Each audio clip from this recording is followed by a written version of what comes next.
जय कष्टभंजन देव, जय सियाराम। हूँ कौशिक गिरी गोस्वामी गत रात्रिए सावरकुंडला शहरनी अंदर काबरिया परिवार द्वारा भव्याति भव्य सुंदर हनुमान चरित्र कथा तेमज हनुमान चालीसाનું आयोजन थयुं, जेनी अंदर काबरिया परिवारे खूब सुंदर व्यवस्था करी अने दर्शकों माटे भक्तों माटे सुंदर व्यवस्थाओं थई। जेनी अंदर प्रथम काबरिया परिवारना आमंत्रण मान आपीने अमे लगभग 1.5-2 कलाक सुधी अलग अलग रागनी अंदर संगीतमय शैलीनी अंदर अमारी पूरी टीम साथे हनुमान चालीसाना पाठ कर्या अने त्यारबाद गढ़पुरना संतो सावरकुंडला गुरुकुळमांथी हरिप्रसाददासजी स्वामी तेमज अन्य संतोनी साथे जेनुं हनुमान चरित्र कथा क्षेत्रे देश विदेशनी अंदर खूब मोटुं नाम छे अने कष्टभंजन दादानी जेना उपर अनन्य कृपा छे अने जेणे युवानोने धर्ममय मार्गे वाळवानुं बहु मोटुं कार्य कर्युं छे एवा पूज्यश्री हरिप्रकाशदासजी स्वामीए पोतानी एक आगवी शैलीनी अंदर खूब सुंदर रीते हनुमान कथानुं रसपान छे कराव्युं हतुं, जेनी अंदर हनुमानजी पासे केवी शक्तिओ छे, युवानोए शुं काम हनुमान भक्ति करवी जोईए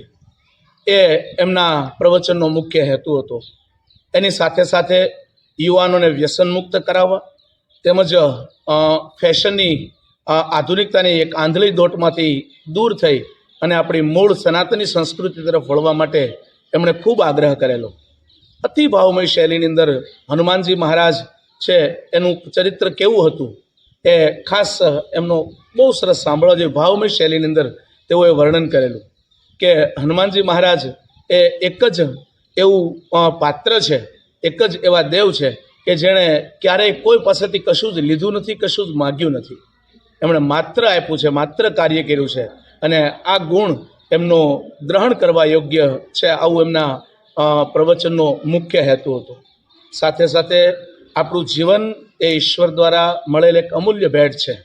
અને એને યુવાનોએ વ્યસનો પાછળ ન બગાડીને એમને આપણે ઈશ્વરે જેવું સોંપ્યું છે એના કરતાં પણ સુંદર કરીને આપણે છે એક શ્રેષ્ઠ કર્મ કરવું જોઈએ, આ એમનો મુખ્ય ઉદ્દેશ હતો। બહુ સરસ રીતે સંગીતમય શૈલીની અંદર તેઓએ હનુમાનજી મહારાજના ચરિત્રના ગુણગાન ગાયા અને પૂરા આખું પટેલવાડી જે છે એ આખી જ દર્શકોથી ગીચોગીચ ભરાયેલી હતી અને ભાવમય શૈલીની અંદર તમામ વાતાવરણ હતું। સાથે સાથે કાબરિયા પરિવારે